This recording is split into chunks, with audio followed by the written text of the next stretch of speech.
Marie-Lise Pélissier, bonjour. Bonjour, Merci beaucoup d'avoir accepté cette invitation pour Sirène. merci à vous. On vous a invité parce que vous êtes porte-parole de la Marche pour la vie et qu'il y a en ce moment une loi qui est débattue à l'Assemblée nationale sur l'euthanasie. Et vous, vous êtes contre. Exactement, donc la loi, est revenue en troisième lecture cette semaine, à l'Assemblée nationale après 2 rejets du Sénat et une majorité assez faible, en faveur de cette loi et donc nous sommes plusieurs à nous mobiliser en faveur, des plus vulnérables et contre donc cette légalisation de l'euthanasie et du suicide assisté. Est-ce que vous n'êtes pas un peu jeune pour défendre quelque chose qui est plutôt pour les vieux? Eh bien, figurez-vous que cette loi ne concerne pas que les vieux, même si c'est d'abord pour, effectivement, les personnes en fin de vie sont plutôt, âgées. Mais en fait, on peut être en fin de vie à n'importe quel âge. On peut être atteint d'une maladie grave et incurable à n'importe quel âge. Je connais moi-même des éligibles qui ont 22, 23, 25. En tout âge est possible. Et puis, on a évidemment des cas dans tous les autres, pays de jeunes qui se font euthanasier. Donc déjà, on peut dire que ça ne concerne pas que les vieux et quand bien même cela concernerait les vieux, moi je me sens concernée en tant que jeune parce que je veux, prôner la solidarité envers les personnes âgées et je veux pas qu'on élimine justement les personnes âgées dans notre société. Certes, ça coûte cher et on pourra en reparler de s'occuper d'eux, mais je considère qu'une société humaine est capable de prendre soin des personnes âgées jusqu'au bout, des personnes malades, des personnes handicapées. Donc je me sens dans tous les cas concernée, au nom de la société que je défends. Alors, vous avez dit qu'il y a également des jeunes qui peuvent être concernés, ça paraît pas forcément aller de soi. Il y a eu un cas qui a défrayé la chronique, il y a plusieurs mois maintenant. C'est le cas de Noelia Castillo qui est donc, décédée à l'âge de 25 ans. Elle était, paraplégique, elle avait demandé l'aide, à mourir contre, l'avis de ses parents, je crois. Qu'est-ce que vous pouvez nous en dire? Qu'est-ce qui s'est passé? Alors effectivement, ce cas, de Noélia a beaucoup bouleversé l'Europe, bouleversé l'Espagne et aussi un peu la France.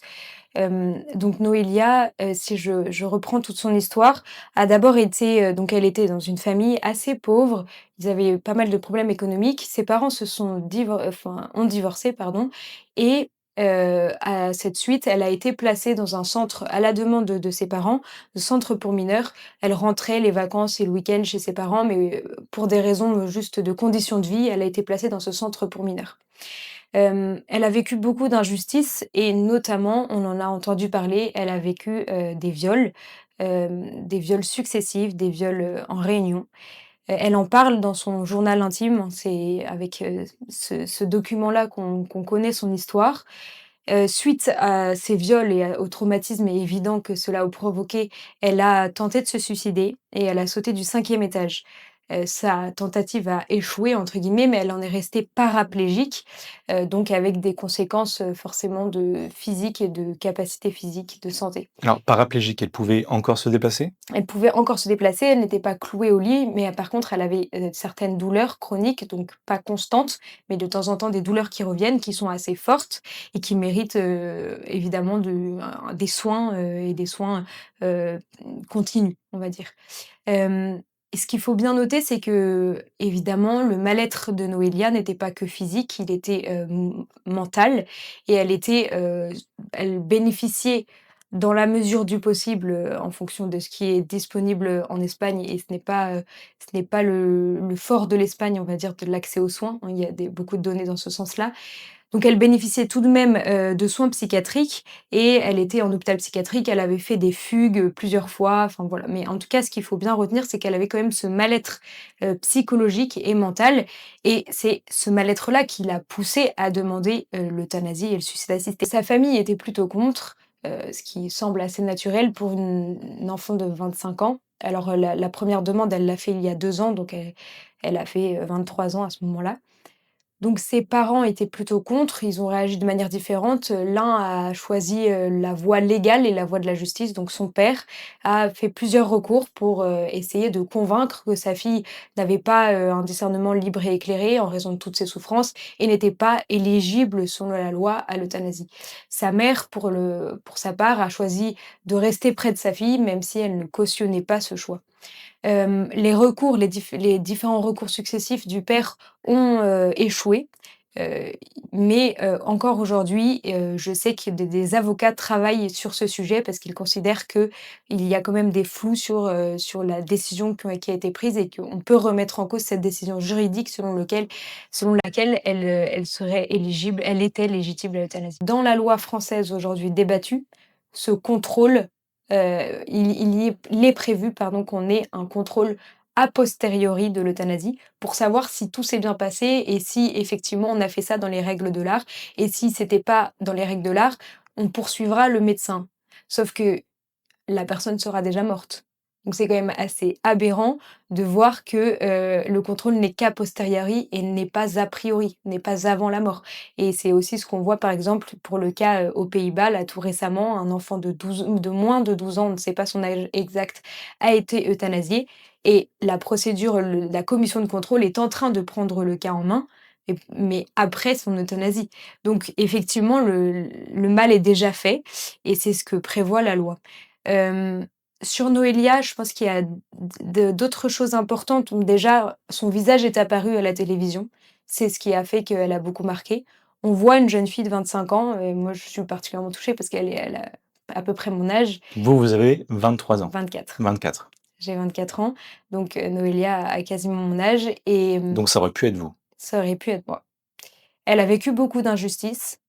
Hem et la solution que lui propose l'État, c'est le suicide assisté, en une forme de suicide et là, en l'occurrence, l'euthanasie, c'est-à-dire un médecin qui injecte un produit, létal, à sa demande. Il y a un cas qui est un aspect de son histoire qui a particulièrement touché, c'est la question du don d'organes, puisqu'on peut en Espagne demander, donc offrir ses organes suite à une euthanasie. Le problème, c'est que donc Noélia avait, dit oui pour ce don d'organes, puis elle s'est rétractée, mais ces organes étaient déjà réservés par d'autres, par les receveurs et donc l'hôpital a bloqué et a dit: «Non, mais on peut pas trop revenir en arrière» et cetera et après plusieurs recours, elle a dû finalement finir devant un notaire pour, acter le fait qu'elle ne donnerait pas ses organes, alors même qu'en Espagne, normalement, il suffirait simplement de dire à l'hôpital: «Non, je ne veux pas donner mes organes» pour que, ça soit acté comme décision. C'est cet aspect-là, il faut le savoir, qui a un peu choqué en Espagne et qui a, fait prendre au cas Noélia une certaine ampleur et puis bien sûr le fait qu'elle réponde aux médias espagnols et qu'on voit le visage de cette jeune fille qui annonce en baissant les yeux face à la caméra: «Eh bien, il me reste, que 2 jours à vivre parce que tel jour, en mars, je me ferai euthanasier». Et forcément, ce visage, moi, m'a beaucoup interpellée parce que j'ai vu une jeune femme, en détresse, une jeune femme qui avait déjà beaucoup souffert, qui souffrait, mais qui avait besoin, en fait, de soins et je trouve que quand une personne dit qu'elle veut mourir et qu'on lui répond: «Eh bien, très bien, on va t'y aider», je considère que ce n'est pas la réponse qu'on devrait donner. Je considère que c'est un abandon, de la part, de l'État et de toute la société, espagnole un abandon du plus fragile et d'ailleurs sa mère, dit maintenant et répète à l'envi que sa fille avait besoin de soins, qu'elle n'en a pas eu, assez et de manière proportionnée à ce dont elle avait besoin et sa maman dit aujourd'hui qu'elle ne souhaite à personne ce qui s'est passé et qu'il faut qu'on se batte pour que toutes ces personnes-là se fassent soigner. Mais je ne comprends pas, vous dites qu'elle n'a pas eu assez de soins? Oui, elle a manqué de soins, donc comme je le disais, en Espagne, l'accès aux soins est assez dramatique. Il c'est quand même, un pays un peu plus pauvre que la France, mais bon, on pourra reparler de l'accès aux soins en France aussi qui laisse à désirer. Mais donc, en fait, ce qui se passe, c'est qu'elle a choisi l'euthanasie et donc qui dit euthanasie dit arrêt des soins. Et en fait, cette jeune fille qui avait des pensées suicidaires, il faut bien comprendre, c'était une personne qui était en hôpital psychiatrique. Le travail des psychiatres et de tous les infirmiers, et j'en connais personnellement qui travaillent en hôpital psychiatrique, c'est de convaincre une personne de ne pas se suicider. Face à toutes ces pensées suicidaires, face à ces idées noires, ces excès de souffrance, c'est justement de pouvoir répondre à ça et de pouvoir, lui montrer à quel point sa vie est digne, sa vie a du sens et surtout, bah, soulager toutes ces douleurs, et ces souffrances, psychiques qui nous poussent à vouloir la mort. Et donc, en fait, Noélia, qui n'avait que 25 ans, qui n'était pas en fin de vie, qui n'était pas atteint d'une maladie en phase qui la menait en phase terminale ou avancée et cetera, avait juste besoin enfin juste, évidemment, c'est pas réduire le besoin, mais avait besoin de présence, d'accompagnement et de soins et c'est cette société-là que nous prenons et ce n'est pas une société qui va, financer et proposer, une forme de suicide et l'euthanasie. En fait, c'est vraiment une victime de la société. Je dirais, elle a été violée plusieurs fois, elle a fait sa tentative de suicide et ça, donc en fait, il y a beaucoup de choses qui auraient pu et qui auraient dû être évitées et moi, je trouve que c'est l'abandon final de l'État qui est, le plus marquant. Évidemment, on peut s'interroger sur ce qu'elle a vécu, dans le centre de mineurs, comment elle était prise en charge vraiment, et donc forcément, on voit une responsabilité quand même de l'État, qui est récurrente et qui a poussé à ce cas dramatique. Moi, quand même été très frappée en voyant les réactions sur, les réseaux sociaux, en France notamment, de gens qui disaient: «Mais, elle a réussi son combat pour le dro pour obtenir, cette mort-là. Elle a été libre, bravo Noélia». J'ai du mal à croire qu'on puisse vraiment se battre pour obtenir la mort à 25 ans. Moi, je pense, que c'est parce qu'on ne voit plus aucune solution et parce que l'État a cette solution-là, que du coup on va la réclamer. Mais si cette solution n'existait pas, eh ben, on verrait les choses autrement et la famille, et l'État, pourraient aider. Je tiens quand même à préciser que c'est vous l'avez dit, Noélia a demandé, l'euthanasie à l'encontre de sa famille. Alors beaucoup diraient: «Bah oui, mais elle est libre, elle est majeure et vaccinée», on va dire et elle peut faire ses choix. Oui, mais il faut quand même pas négliger la souffrance de la famille par derrière. Aujourd'hui, la mère de Noélia, le vit très, très mal. Sa sœur aussi, elle a 2 sœurs. Une sœur qui fuit la chose et une autre sœur qui ne sort même plus de la maison tellement elle en souffre. Parce que, ça reste une forme de suicide et qu'en soi leur sœur et fille auraient pu vivre encore des années. Donc moi, je trouve qu'il y a cet aspect-là qui est très important à prendre en compte, la division des familles, la division de la société et je tiens à préciser que c'est quelque chose qui a été relevé dans le sondage de la Fondapol, sur la question de l'euthanasie. 70 des Français, redoutent que cette loi sur l'aide à mourir, donc cette loi visant à légaliser l'euthanasie et le suicide assisté, divise la société et en particulier divise les familles. Or, on sait bien que la famille reste quand même normalement un socle et un refuge, dans une société quand ça va mal et cetera. Si en plus on a ce genre de loi qui va diviser avec ceux qui vont être pour, ceux qui vont être contre, ceux qui vont vouloir soulager, ceux qui vont dire: «Non, c'est fini», eh bien, forcément on s'épargnerait bien ça en France actuellement. Est-ce que finalement, les conditions de vie de Noélia aujourd'hui n'étaient pas une souffrance à la fois pour elle-même et à la fois pour sa famille? Ce que disent beaucoup les médecins, c'est que ceux qui demandent l'euthanasie, c'est beaucoup plus la famille que le patient. C'est beaucoup plus la famille, c'est beaucoup plus les personnes bien portantes qui vont, vouloir légaliser l'euthanasie parce que on a du mal à regarder la souffrance en face, la souffrance de l'autre en face et on peut pas bannir ça parce que voir un proche qui souffre, c'est très dur. Je pense que nos auditeurs, l'ont vécu, enfin on le vit tous plus ou moins. Avoir un proche qui souffre, nous confronte à notre impuissance, peut-être et à notre, incapacité à soulager totalement et puis on et c'est quelqu'un qui me donnait l'exemple, par exemple, quand vous passez dans la rue et que vous voyez quelqu'un qui souffre dans la rue, enfin voilà, quelqu'un qui vit dans la rue, qui sent pas bon, qui est pauvre, qui est malade, et bien, quelle réaction vous allez avoir? Est-ce que vous allez vous laisser émouvoir ou est-ce que vous allez passer de manière indifférente? Et en fait, on a tendance à vouloir fuir la souffrance. Voilà, ça fait peur, la souffrance fait peur, on fuit et moi je considère que l'euthanasie et le suicide assisté, on le présente comme un acte de compassion, mais en fait, c'est une fuite. C'est-à-dire que au lieu de prendre vraiment la réalité en face, d'accord, j'ai une personne qui souffre en face de moi, je dois être à son écoute, je dois être à son service et lui donner toute la présence. C'est pas que les soins médicaux, c'est la présence, c'est, l'accompagnement, c'est l'écoute. Voilà, tout ça, ça prend du temps, ça demande de prendre sur soi aussi parce que c'est jamais facile d'écouter quelqu'un qui souffre.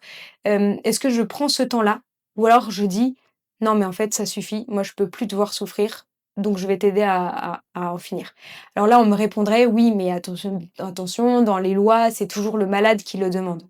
Effectivement, le malade doit lui-même demander l'euthanasie et normalement, il ne doit pas être sous pression de sa famille. Le médecin doit vérifier que c'est bien le malade qui choisit. Il a le droit, Mais le malade, de vouloir le faire pour sa famille? Mais voilà, toute là est toute la question. Est-ce qu'on veut d'une société où les malades et les personnes âgées se sentent être un poids pour leur famille, pour la société, au point de se dire qu'il serait moralement bon et que ce serait même un devoir civique de demander la mort et de se suicider? Est-ce que c'est ça qu'on veut dans la société? Parce que en fait, ça, on veut pas l'entendre. Dans l'hémicycle, et tous ceux qui défendent corps et âme l'euthanasie et le suicide assisté, ils défendent une loi de liberté. Ils disent: «C'est la liberté, l'ultime liberté à conquérir, c'est la souveraineté de l'individu de pouvoir choisir sa mort». Moi, je remets en cause, ce terme de liberté dans le cas d'une souffran de personnes qui souffrent et notamment, voilà, par exemple, qui se sentent être un fardeau. Il faut savoir que naturellement, les personnes malades et handicapées se sentent être un fardeau, déjà. Enfin, ils le disent, ils le répètent. J'étais, le pas plus tard que mercredi, à la manifestation des éligibles. C'est une association qui est composée de personnes qui seraient éligibles à l'euthanasie. Donc c'est des personnes qui sont en fauteuil roulant, qui sont très malades, qui sont dans un état de dépendance et eux, ils disent: «Mais en fait, sachez que nous, déjà, on se sent être un fardeau parfois et la seule chose qui va nous permettre de tenir et qui va nous faire nous sentir dignes, ça va être le regard que les autres posent sur nous». Et moi, c'est tout l'objet de mon combat. Je veux qu'on regarde les personnes âgées, les personnes malades comme des personnes toujours dignes, à accompagner jusqu'au bout. Évidemment, à ne pas prolonger la vie, on pourra en reparler, inutilement. Il ne s'agit surtout pas de défendre une vie coûte que coûte. En revanche, de bien dire à la personne: «Jusqu'au bout et jusqu'au moment de ta mort, tu es digne, même si tu n'es pas efficace, si tu n'es pas utile à la société. Oui, tu es lent, les malades sont très lents, ça demande beaucoup de temps quand on est avec eux. Tous ceux qui accompagnent des personnes malades le savent. Il faut du temps, il faut de l'écoute, il faut de la disposition et c'est un petit peu à l'encontre de tout ce qu'on vit, dans notre société à 100 à l'heure. Donc les malades ont un peu une vie, c'est à double vitesse, quoi. C'est un autre type de vie et en fait, il faut leur dire: «Bah, en fait, vous avez cette vie-là, mais elle est pleinement humaine et elle est pas, c'est pas une vie dégradée». Et ça, c'est un vrai effort, je trouve, d'avoir ce regard-là sur les malades et le fait de créer une loi qui va légaliser l'euthanasie et le suicide assisté envoie un message inévitablement.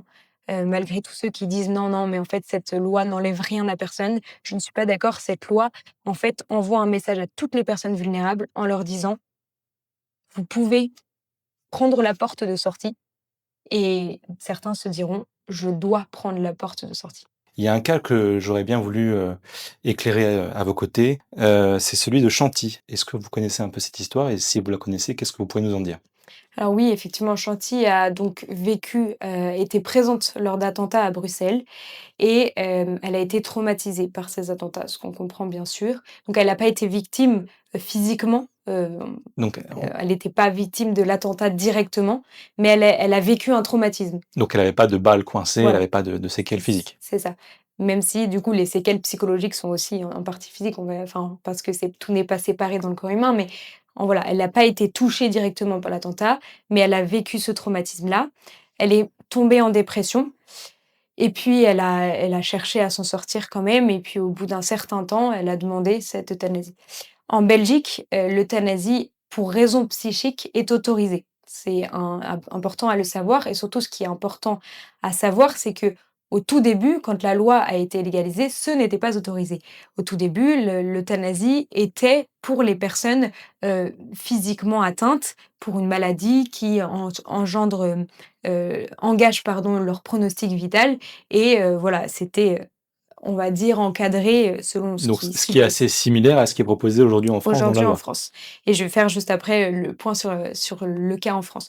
Mais donc en Belgique, il y a eu cet élargissement, les élargissements notables, en Belgique, ce sont, l'élargissement pour les mineurs et l'élargissement pour les souffrances psychiques. Cette jeune fille donc a été euthanasiée pour raison de dépression. Je pense aujourd'hui la dépression, j'ai envie de dire que c'est un peu la maladie du siècle, hein. Je pense que c'est un peu ce qui est le plus courant, en tout cas en Occident. C'est un vrai fléau parce que c'est très dur de sortir d'une dépression. mais je pense que nos auditeurs le savent, on peut sortir, on a plein d'exemples, on peut en sortir.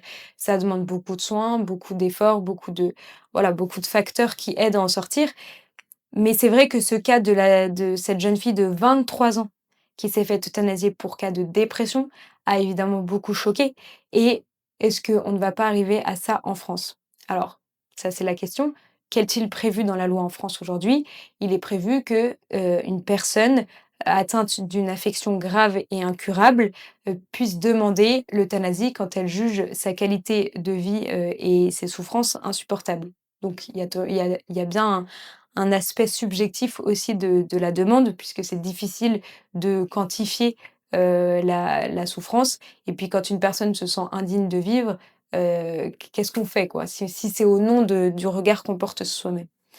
Hem, il faut quand même noter que, la souffrance psychologique a été dans les débats et est toujours dans les débats. On n'est pas à l'abri que ça soit rajouté. Pour l'instant, aujourd'hui, dans la loi qui est débattue, il y a une petite phrase qui dit: «On ne peut pas demander l'euthanasie pour une souffrance psychologique uniquement». Mais cette phrase a été retirée plusieurs fois du texte, puis remise.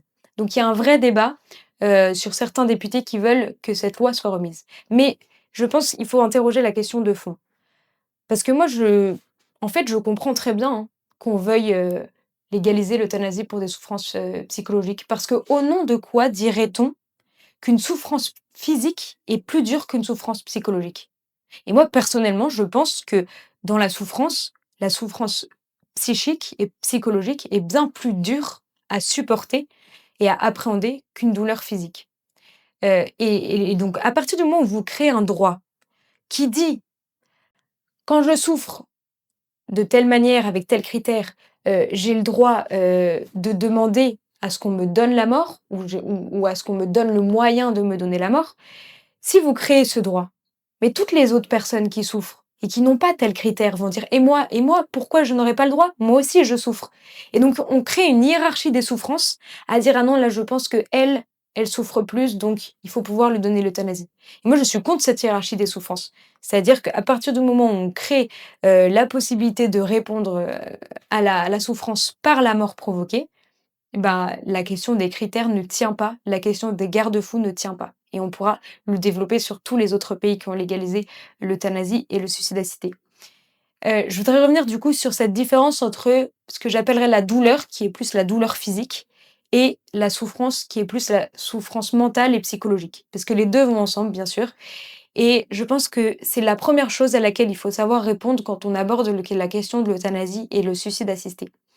On me reproche souvent quand j'ai cette position qui s'oppose à cette loi, de vouloir que les personnes souffrent. On me dit: «Mais, vous préférez que les gens agonisent dans d'atroces souffrances». Non, et je suis une jeune femme qui est sensible comme tout le monde. Et évidemment que je ne veux pas voir les gens qui souffrent et je ne veux pas que les gens souffrent, à aucun moment. Et d'ailleurs, je pense que personne, à moins d'être un peu détraqué mentalement, ne veut la souffrance des autres. Hem Maintenant, donc il y a 2 types de souffrance, il y a la douleur. Donc la douleur physique, aujourd'hui, on a quand même une médecine qui se développe de plus en plus. Je ne dis pas qu'elle répond à tout, mais elle répond quand même à une très grande majorité des douleurs physiques. Voilà, il faut le savoir. On a ce qu'on appelle les soins palliatifs, on a les antalgiques qui se sont de plus en plus développés. Et ce que je trouve intéressant de noter, c'est que c'est à l'heure où on a le plus de moyens au niveau de la médecine pour soulager, qu'on demande à légaliser l'euthanasie. Mais pourquoi on ne le demandait pas avant? Alors vous allez me dire, la revendication existe depuis longtemps, mais pourquoi aujourd'hui on légaliserait alors que toujours avant, alors même qu'on n'avait pas toujours les moyens de soulager, on disait: «Bah non, on ne pose pas cet acte. Le médecin ne tue pas». C'est le serment d'Hippocrate qui date, de l'Antiquité. Donc il y a une question de plus derrière la souffrance et on pourra en reparler, c'est la question de la liberté et cetera. Mais je trouve ça intéressant de dire, ce n'est pas que la question de la souffrance qui pose à la question de l'euthanasie. Donc sur cette douleur physique, quand même, disons-le, la plupart des douleurs physiques sont soulagées aujourd'hui par la médecine. Alors après, il y a une question d'accès aux soins, il y a une question de développement de ces soins dans les hôpitaux et c'est ça l'urgence absolue. La loi sur les soins palliatifs a enfin été adoptée, on espère qu'elle va être effective. Je rappelle que les soins palliatifs, sont un droit depuis 1999. Pourtant, ce droit n'est pas du tout effectif. 50 des Français qui en auraient besoin n'y ont pas accès. Donc, en en théorie, on a les moyens. Maintenant, il faut les développer. Hem, Petite précision pour les douleurs qu'on appelle réfractaires, parce que c'est ce qui revient dans les débats. Il y a certaines douleurs qu'on n'arrive pas à soulager avec des antalgiques. Quel est le moyen de la médecine aujourd'hui sur ce point? Aujourd'hui, parce que ça pourra évoluer et progresser. Aujourd'hui, on peut endormir le patient, avec la sédation, mesurée, c'est-à-dire qu'on endort le patient pour que le patient ne sente pas sa douleur et que la crise de douleur et ben, il ne la sente pas passer et ensuite il se réveille et on recommence si besoin et cetera. Voilà, c'est peut-être pas la solution rêvée, mais au moins, on n'est pas là à voir souffrir son patient. Je rappelle que c'est un devoir, c'est dans la déontologie médicale de ne pas laisser souffrir son patient. Un médecin, un soignant a le devoir de faire de tout son possible pour soulager son patient. Dans tous les cas, il y a toujours cette exigence-là. Et ensuite, je pourrais reparler des soins palliatifs parce que je pense qu'il faut bien comprendre ce que c'est, mais je voudrais juste revenir du coup, j'ai parlé de la douleur physique et il y a la souffrance. Et la souffrance, je parle plus de la souffrance morale, mentale, on parle même de spirituelle dans le cas de voilà, tout ce qui concerne l'esprit, psychique. En fait, on remarque que c'est la plus difficile, que les 2 sont liés et que quand vous souffrez, physiquement, en fait, vous souffrez aussi psychologiquement et c'est bien ça qui est le plus dur à prendre en compte. Et c'est à cette souffrance-là qu'il faut répondre, je pense. Comment répondre, à la souffrance, mentale?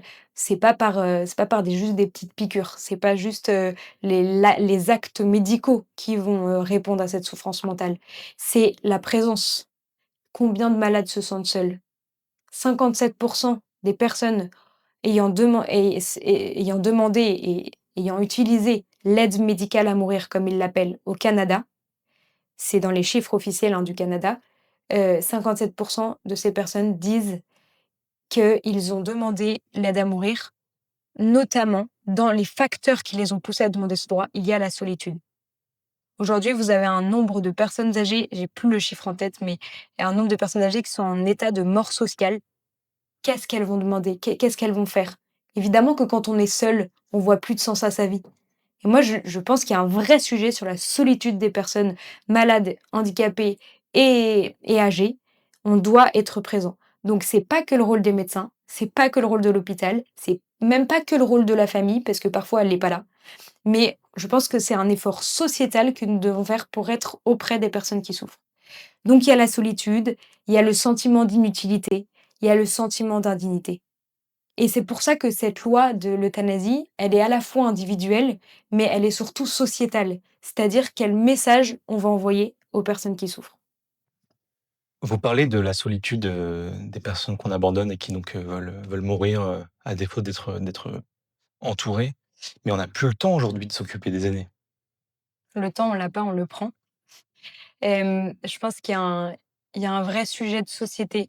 D'ailleurs, c'est intéressant parce que la loi grand âge a été repoussée au détriment de la loi euthanasie. C'est quoi la loi grand âge? Alors la loi grand âge, c'est la loi qui prévoit, toutes les dispositions pour s'occuper notamment du défi, démographique du vieillissement de la population.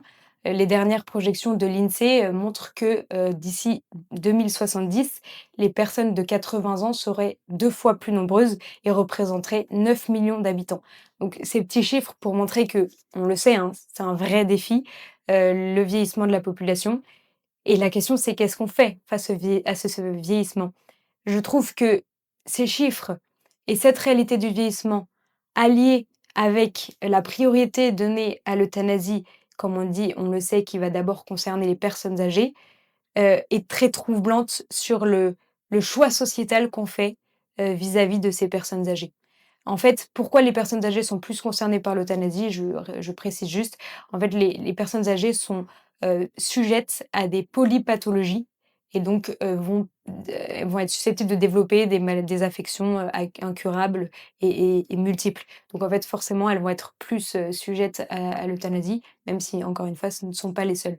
Hem, donc en fait, moi je trouve qu'il y a une question de courage politique là, comment on réagit face à ce vieillissement qui est un vrai défi et je dis pas que c'est simple, mais il y a un choix sociétal à faire sur la considération des personnes âgées Et est-ce qu'on considère que quand une personne, n'est plus utile et encore, ça se discute parce que les personnes âgées, il y a des statistiques aussi qui sont sorties, ce sont celles qui sont majoritairement bénévoles dans les associations. Donc, elles ont quand même une forme d'utilité parce qu'il y a un don d'elles-mêmes dans les associations quand elles sont en mesure de le faire. Donc bon, voilà, il y a aussi une interrogation, mais quand bien même une personne dans un hôpital ou qui est dépendante, comment est-ce qu'on la considère? Et est-ce qu'on considère qu'elle doit être éliminée? Mais excusez-moi, mais les soins palliatifs, c'est pas ça qui va empêcher de souffrir? Les soins palliatifs sont nés en France, donc à la fin, dans les années, 1980-90, pour répondre à 2 problèmes. Le premier, ce sont les euthanasies clandestines, le pentobarbital que les médecins donnaient, sous le manteau, heu, parce qu'ils n'arrivaient pas à répondre à certaines, situations. Et puis l'autre, excès, c'est l'acharnement thérapeutique. Les soins palliatifs, c'est la troisième voie et c'est la voie qui refuse à la fois l'euthanasie et à la fois l'acharnement thérapeutique.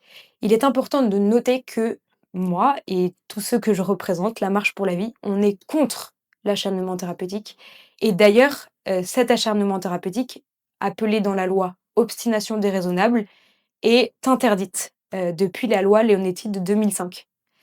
Donc, un médecin peut être poursuivi s'il est, taxé d'acharnement thérapeutique. Qu'est-ce que c'est que l'acharnement thérapeutique et l'obstination déraisonnable? C'est cette volonté de vouloir préserver la vie à tout prix, notamment en multipliant les traitements. En fait, la philosophie des soins palliatifs, c'est de dire: «À un moment, on ne peut plus guérir, mais quand on ne peut plus guérir, on va toujours continuer à soigner». C'est curatif et palliatif. Donc quand on ne peut plus, avoir de soins curatifs qui ne sont plus efficaces, eh bien, on va passer dans les soins palliatifs. Petite précision quand même, les soins palliatifs ne sont pas égales à mort. C'est-à-dire que quand vous rentrez en soins palliatifs, ça ne veut pas dire que vous allez mourir dans les mois ou les années qui viennent. Je connais, une jeune femme qui s'appelle Clémence Pasquier, vous pouvez voir ses témoignages sur internet. Elle est depuis 10 ans en soins palliatifs. Alors être en soins palliatifs, il y a plusieurs modalités. Soit vous êtes à l'hôpital dans un service de soins palliatifs, là, ça veut dire quand même que vous êtes plutôt mal en point. Mais sinon, vous avez des équipes mobiles de soins palliatifs avec un suivi qui peut même être chez vous ou c'est vous qui allez de temps en temps à l'hôpital pour avoir un suivi sur les soins que vous pouvez recevoir et cetera. Donc voilà, il y a plusieurs modalités de soins palliatifs, mais surtout, on peut passer du soin palliatif, puis revenir aux soins curatifs. Voilà, c'est très évolutif et encore une fois, la médecine ne maîtrise pas tout et parfois on a des surprises, des personnes qu'on pensait qu'elles allaient mourir dans les quelques mois et puis elles vivent encore 10 ans.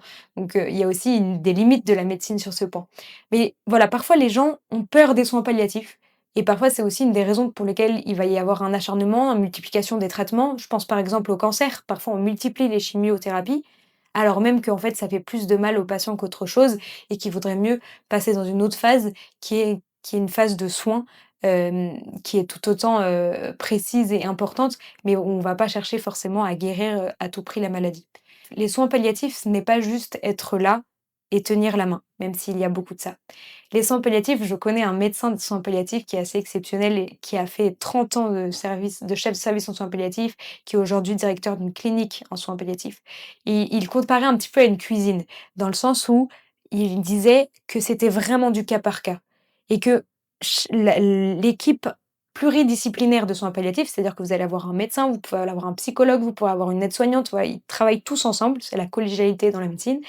Ils vont se réunir auprès du patient, ils vont discuter avec lui, parce qu'il y a un vrai dialogue entre le patient, et l'équipe médicale et les proches. Tout le monde travaille ensemble. Dire: «Bah, voilà, qu'est-ce qu'on fait? Quelle est la douleur à soulager en premier. Qu'est-ce qu'on priorise? Quelle antalgique on vous donne?» et cetera et c'est vraiment du cas par cas. Parfois, il faut enlever le respirateur artificiel. Parfois, il faut diminuer la nutrition parce que le corps ne supporte plus d'être nourri. Voilà, il y a vraiment plein de petites choses, heu et c'est un peu la difficulté de rentrer dans les lois, parce qu'en fait, les lois, c'est du général, alors même que en fait, les médecins, eux, ils sont confrontés à du particulier et ils savent faire leur travail normalement, donc ils ont pas besoin qu'on leur donne une loi, surtout une loi qui irait à l'encontre de tout ce qu'ils font maintenant. Parce qu'il faut bien se mettre dans la tête des médecins. Les médecins, ils se battent pour soigner leurs patients jusqu'au bout et là, on leur dit: vous allez pouvoir les achever. Mais en fait, c'est complètement contraire à tous les efforts qu'ils déploient depuis des années, et puis au sens de leur vocation. Donc les soins palliatifs, ce qu'il faut retenir, c'est que ça prend en compte toute la personne. Donc à la fois l'aspect physique, l'aspect psychologique et l'aspect social. Et ça, je trouve ça très fort. C'est-à-dire que les soins palliatifs vraiment travaillent avec les proches.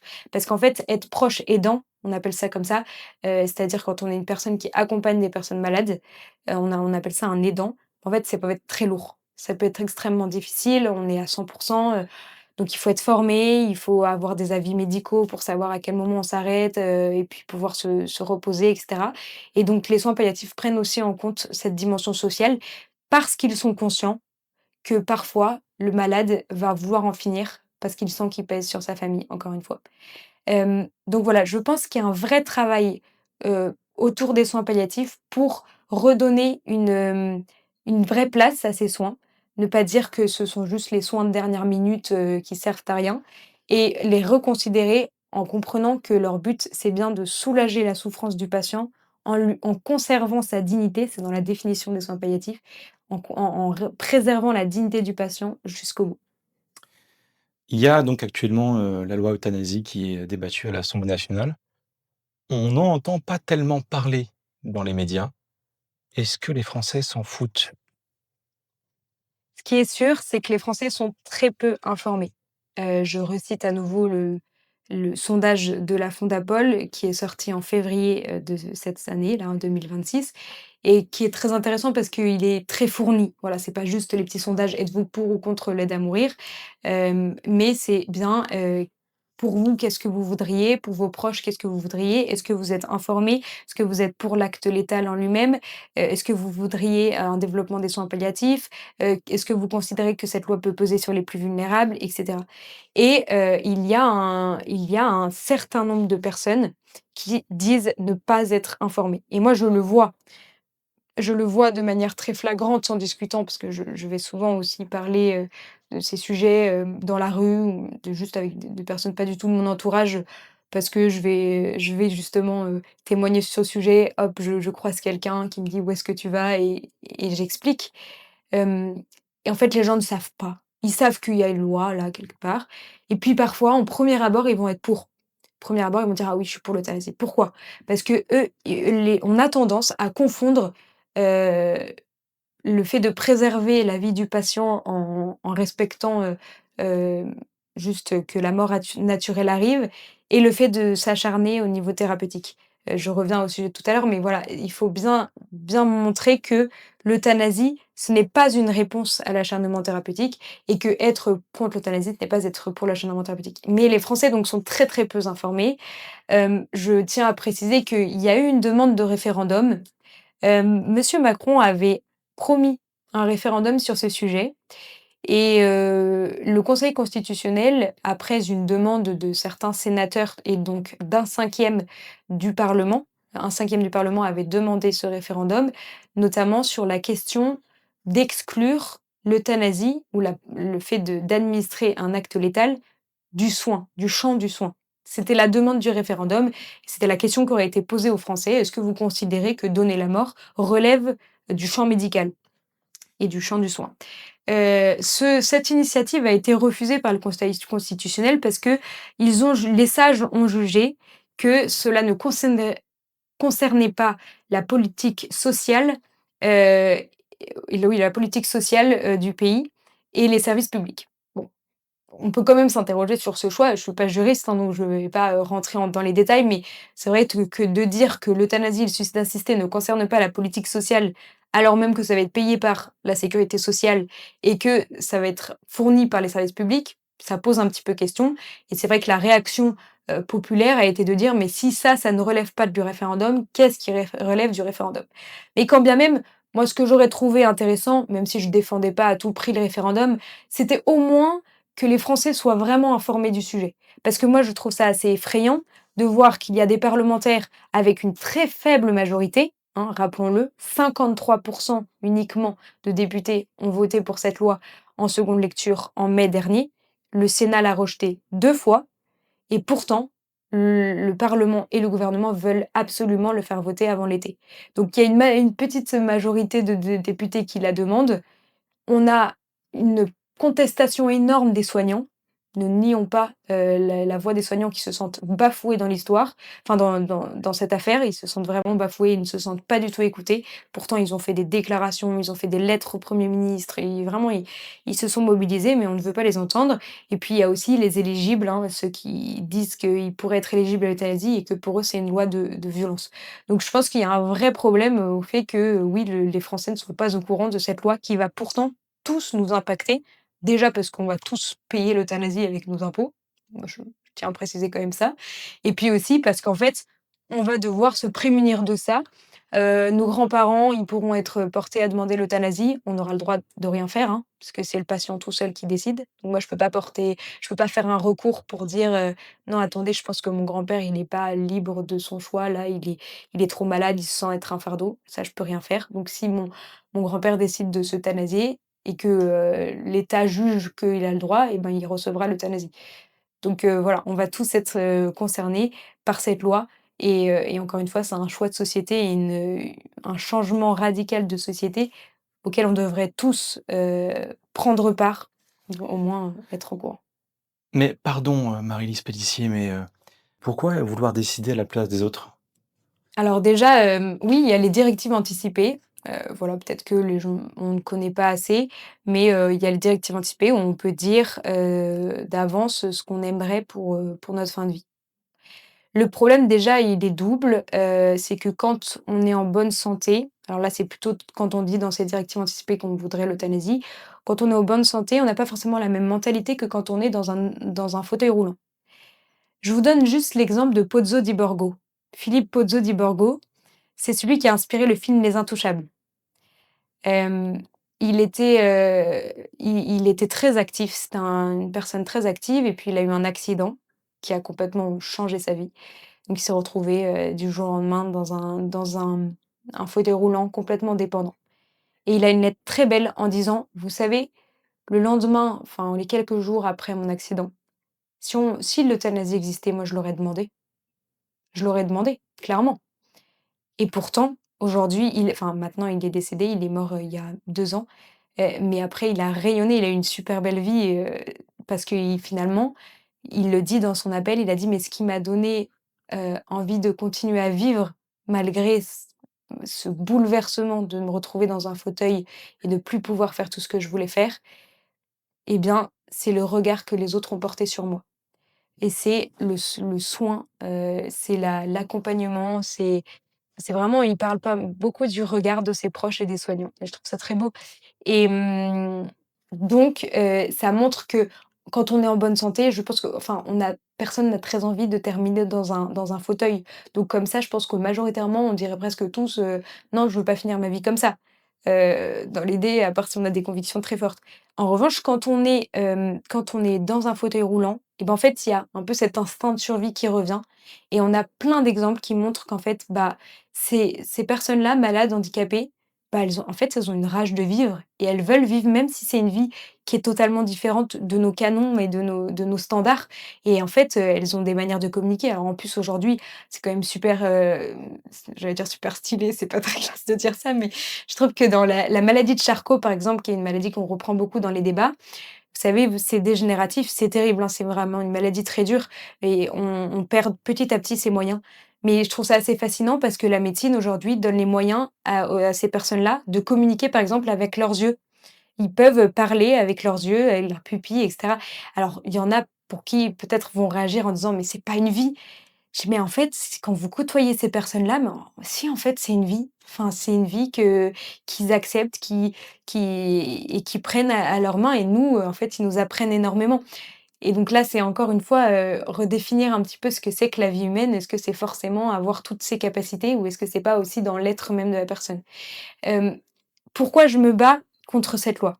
Parce que c'est un petit peu la question et pourquoi je me dis pas juste: «J'écris mes directives anticipées et ça sera fini».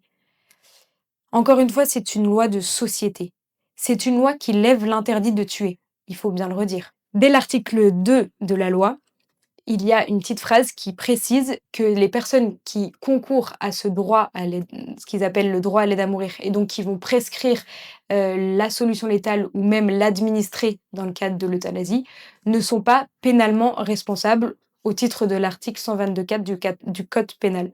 Donc il y a aussi juridiquement un basculement. C'est-à-dire qu'aujourd'hui, on n'a pas le droit d'inciter une personne au suicide, on n'a pas le droit d'aider une personne à se suicider, on n'a pas le droit de tuer, volontairement une personne, et tout ça là, il va exister une exception dans le champ de la médecine, dans le code de la santé, hein, encore une fois, c'est dans le code de la santé cette loi, qui va permettre, aux soignants, aux médecins et aux soignants, et aux pharmaciens, par exemple, qui vont procurer la substance, d'aller contre, ces articles du code pénal. Donc en fait, on a quand même un basculement à la fois dans le champ du soin, parce que les malades le médecin et le soignant pourront tuer et administrer une substance létale, à la fois au niveau pénal, et puis, au niveau, encore une fois, sociétal. Il faut regarder dans les pays qui ont légalisé l'euthanasie.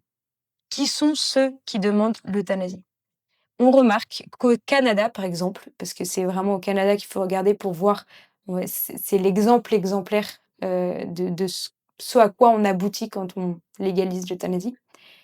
Au Canada, ce sont les personnes qui sont, dans situation de précarité qui ont le plus gros pourcentage de demandes. Comment on a su ça? Parce qu'on a regardé leur assurance et on a, un gros pourcentage de personnes qui ont demandé l'aide à mourir, qui avaient l'assurance la plus faible. Vous savez, l'assurance, voilà, qui demande le moins d'investissement financier. Et donc à partir de là, on a remarqué quand même que c'était les plus pauvres qui étaient poussés à demander, l'aide à mourir. On a même eu un cas tout récemment d'un SDF au Canada qui demandait l'aide à mourir parce qu'il ne voulait pas vivre dans la rue.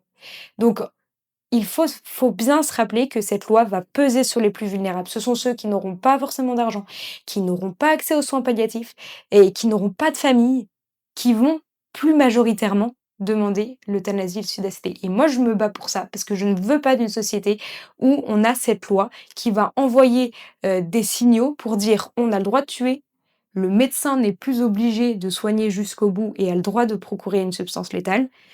On a le droit de considérer que le suicide est une bonne solution et qu'il doit être offert par l'État. L'État doit répondre à ce droit, hein. À partir du moment où on crée un droit, on crée un devoir. Et je refuse d'une société où les plus vulnérables, les plus pauvres, les plus seuls vont se tourner vers le suicide comme unique solution. Et je considère que c'est une loi d'abandon, que cette loi, d'aide à mourir. Et vraiment, je voudrais répondre à tous ceux qui me disent: «Mais c'est pas tes affaires, fais ce que tu veux dans ton coin». Mais en fait, on forme une société et toute loi a un impact général. Une loi, ça va pas juste, c'est pas juste un petit droit, pour une personne, malade. Non, ça va impacter tous les hôpitaux. Parce qu'actuellement dans la loi, tous les établissements de santé doivent pouvoir, pardon, offrir l'euthanasie ou le suicide assisté à leurs patients. Qu'est-ce que ça veut dire? Ça veut dire que vous êtes par exemple, infirmière, dans un établissement de santé, vous soignez un malade et vous savez que, enfin voilà, vous le soignez parfois depuis des années, hein, parfois les soins palliatifs ça dure des années, enfin voilà. Puis votre malade demande, l'euthanasie.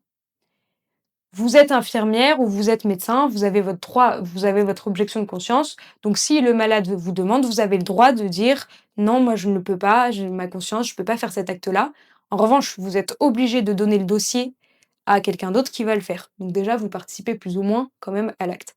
Mais surtout, moi je vais me placer du côté de l'infirmière.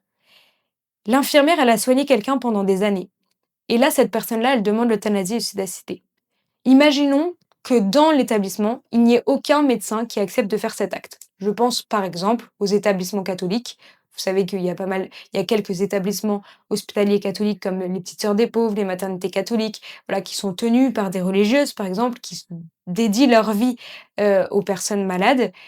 Eh bien, elles, dans leur éthique, elles n'ont pas le droit de pratiquer l'euthanasie, elles ne veulent pas pratiquer l'euthanasie et le suicide assisté. Donc imaginons que vous êtes dans ce type d'établissement, eh bien, vous devez accepter que quelqu'un d'extérieur et vous devez, c'est même pas accepter, vous devez faire en sorte que quelqu'un d'extérieur, un médecin extérieur ou un soignant extérieur, vienne apporter l'euthanasie et le suicide assisté. Mais vous êtes dans la chambre d'à côté, quoi. et dans la chambre voisine, on est en train d'euthanasier votre patient. Mais vous imaginez la violence que c'est pour les infirmiers qui, eux, dédient leur vie à essayer de soigner les patients et jusqu'à la mort, jusqu'au bout. Voilà, c'est pas une loi individuelle, c'est une loi qui va impacter toute la société, les soignants, les proches. J'ai donné l'exemple de Noélia où la famille en souffre. C'est vraiment, encore une fois, une loi qui impacte tout le monde et c'est faux de dire que c'est une liberté qui n'enlèvera rien à personne. Ce que vous proposez, à savoir, de tenir la main, jusqu'au bout et encore et encore et encore, ça a un coût pour la société. Vous faites bien de pointer cet argument, économique parce qu'il est réel et honnêtement, je pense qu'il a beaucoup plus de place qu'on ne lui en donne dans les débats, qu'on ose lui en donner. Il y a un pays qui a complètement assumé cet aspect économique, de la légalisation de l'aide à mourir. Je voudrais quand même revenir aussi sur ce thème de l'aide à mourir.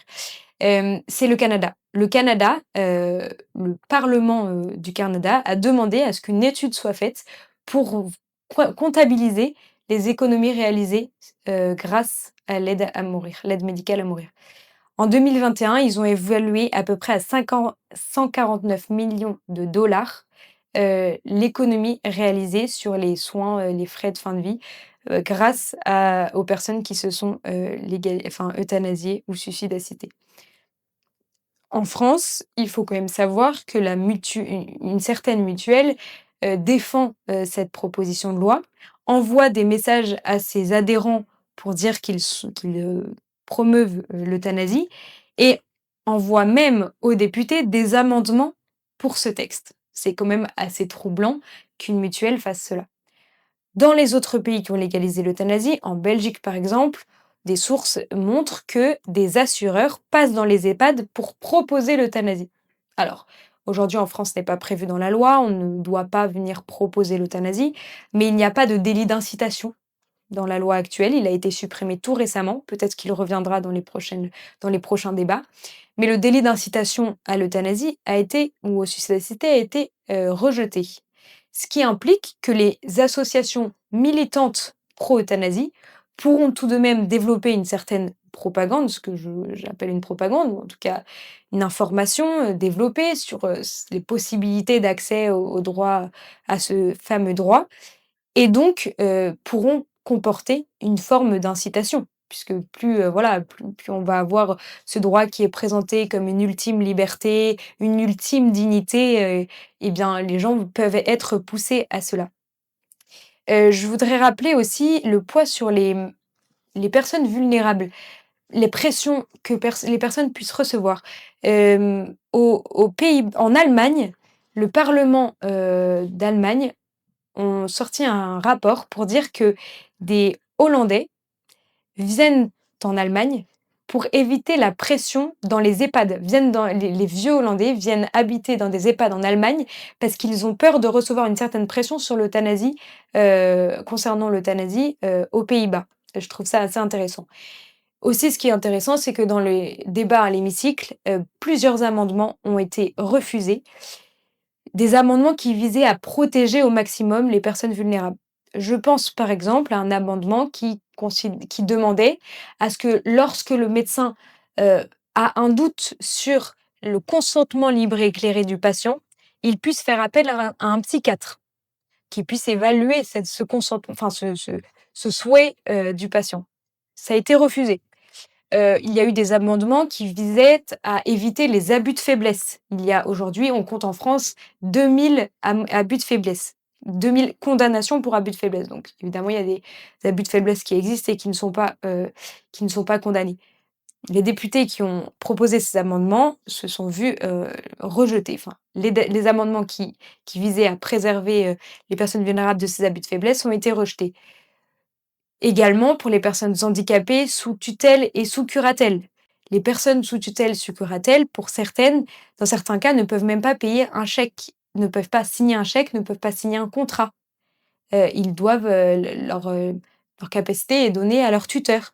Eh bien, dans la loi actuelle, ils pourront demander, le suicide assisté et l'euthanasie. Et tous les amendements qui ont visé à protéger ces personnes sous tutelle et sous curatelle, je pense par exemple aux personnes trisomiques et cetera, Non, on a considéré qu'elles étaient libres, comme tout le monde, de pouvoir demander ce choix si grave de l'euthanasie assistée. Et enfin, un rejet d'amendement qui m'a beaucoup marqué hier soir, tout pile.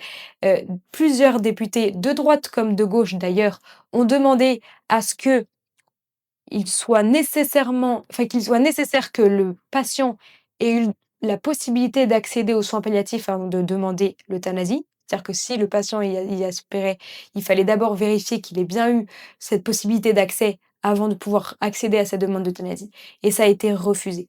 Et donc, pour moi, ce refus, il est significatif d'une volonté beaucoup plus idéologique.